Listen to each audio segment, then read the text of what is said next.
This is the story of the land. Dragons live since ancient times, since the gods made the dirt, the water, the air, and the fire. Jerax, the Dragon King, was already ruling when he saw the birth of the first elves.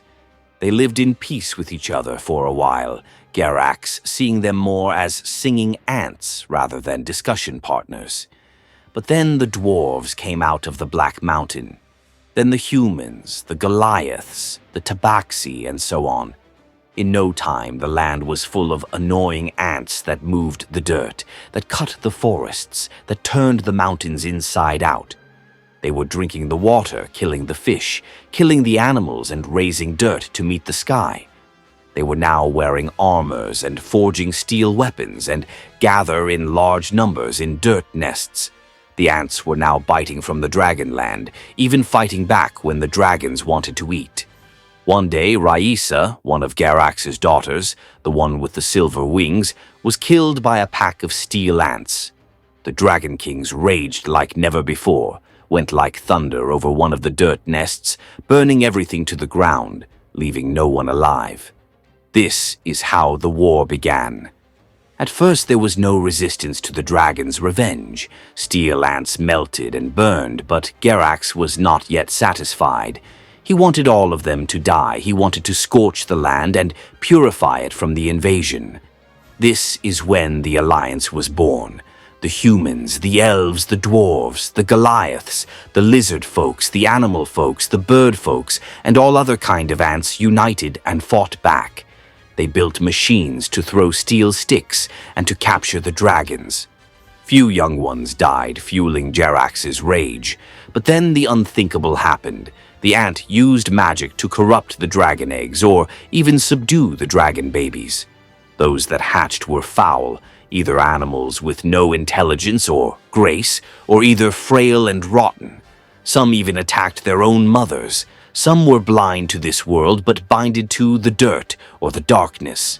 Dragons wiped and screamed as eggs were rare, and babies were fragile and growing slow.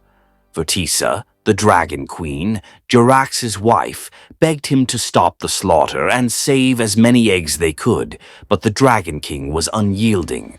He went back to burn more ants and finish what he had started. On his return to the dragon pit, Vertisa was waiting. She ambushed the tired king and snapped his neck with one bite. "Enough," said Vertisa. "Let them have the dirt. Let them think they won. Let them kill each other, as this is what they do best. Let them become unwary and drunk with pride while we heal and we plot our revenge." Lakmir, the Red Serpent, Jerax, and Vertisa's oldest son stepped forward. "My sister lays in darkness, and now my father is dead before me. He ruled since the gods created the land, and now you want me to stop, lick my wounds, and bow before those insects? Have patience, my glorious son. Our time will come," said Vertisa. "Patience? Patience, mother. My father never taught me to be patient. He taught me how to rule," replayed Lakmir while spreading his wings. Garrett and Helza, his younger siblings, approached him. "Blood of my blood, we love you like the day loves the sun and the night loves the moon. We wish you wisdom and strength in your mission, but we will leave to take care of Mother." They left with Vertisa and most of the others to the big island that now is named the Forbidden Land. They never left those shores since then, and no one knows for sure what happened to them. They left behind the rotten eggs and the deformed babies, as those were not pure and not worth living.